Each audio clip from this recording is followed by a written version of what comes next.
இந்த பூமியில் அநேகர் நம்மளுக்கு உதவி செய்யலாம். அந்த உதவி எது வரைக்கும் இருக்குன்னா, அது அவங்களால எவ்வளவு முடியுமோ அந்த அளவுக்கு தான் அவங்களோட உதவி இருக்கும்.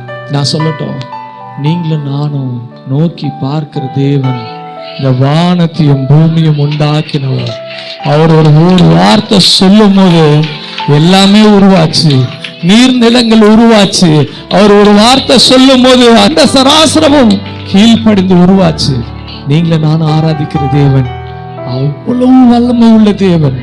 அவ்வளவு வல்லமை உள்ள தேவனை நம்ம ஆராதிக்கிற மாத்திரத்துல உங்களுக்கு இந்த நேரத்தில் இருக்கிற எல்லா விதமான குறைகள், பிரச்சனைகள் இப்பொழுது இயேசு நாமத்தில் கடந்து வெளியேறி போகிறது. நீங்க அவரை துதிக்கிற மாத்திரத்தில் அவரோட பிரசன்னம் உங்களுக்குள்ள வரும்போது எல்லா விதமான தேவையில்லாத காரியங்கள் வெளியேற்றுவார். நன்றி ஆண்டவரே, நன்றி ராஜா, நன்றி அப்பா.